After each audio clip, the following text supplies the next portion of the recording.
तेव्हा एक पैलवान तो कुस्ती करून थकला, तो म्हणला आता संसार करावा वाटू राहिला, त्याला लग्न करावं वाटलं. लग्न करण्यासाठी तो गेला, त्याच्या मित्राला सांगितलं त्याने की मला लग्न करायचं आहे, पोरगी पहा माझ्यासाठी.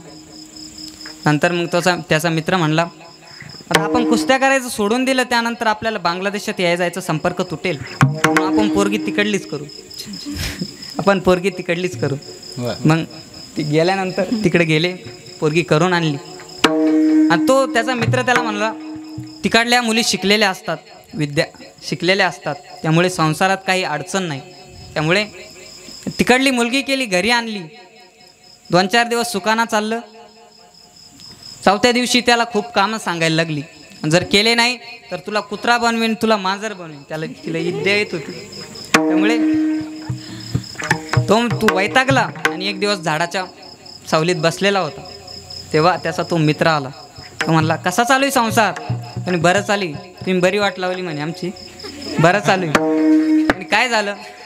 अरे भलते कामं सांगती म्हणे, नाही केलं तर कुत्रा बनवीन आणि मांजर बनवीन, गोमाशी बनवीन. त्याला खूप कसतरी त्याची अवस्था झाली. त्याचा मित्र म्हणे अजून एक सल्ला ऐक, पण तुझ्या सल्ल्यामुळं तर एवढं वाईट हे झालं आहे माझ्यासोबत, तुझ्या सल्ल्यामुळं ते एवढा गोंधळ झाला माझ्या जीवनाचा. त्यामुळे तो म्हणे अजून एक सल्ला आहे, तेवढा ऐक फक्त म्हणे. आपण आता जाऊ आणि हिच्यापेक्षा शिकलेली बायको करू म्हणे, हिच्यापेक्षा शिकलेली बायको आणू म्हणे. गेले दोघं. तिथं गेल्यानंतर तिला सगळी कहाणी सांगितली, काय झालं काय नाही. येताना म्हणे ये दादा तुमच्याजवळ काहीतरी दिलं बा तिनं, मला नाही माहिती काहीतरी दिलं म्हणे. येतीच जाऊन आमच्या दोघीचे भांडणं लागले का आमच्या अंगावर टाकायचं म्हणे.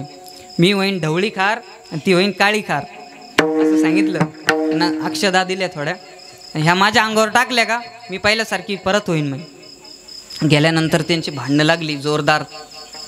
यांना मग ते काढलं ब्रह्मास्त्र, त्याचं टाकलं त्यांच्या अंगावर. एक झाली काळी खार आणि एक झाली ढवळी खार. तिनं सांगेल होतं ती खार झाल्यानंतर तिला एकाच ठोक्यात मारायचं. हा यांना विचारच नाही केला, हा वैता गेलो होता, एकाच ठोक्यात मारली, दुसरं लागून सुटलेलं नाही त्याला, एकाच ठोक्यात मारली. नंतर त्या अक्षदा काढला आणि त्या दुसरीच्या अंगावर टाकणार. त्याचा मित्र म्हणला बावळा बिवळा काय तू, थांब दर्शिक, तिनं जे केलं ही तेच करणार म्हणे, हिला टाक मारून. त्यांना दांडा घेतला तिला टाकलं मारून. म्हणजे या संसारात सगळे दुःखी आहे, सुखी कोणीच नाही. म्हणून श्रीहरी विष्णू यांच्या वैकुंठामध्ये गेल्यानंतर तेथे भगवान श्रीहरी विष्णू म्हणतात लक्ष्मी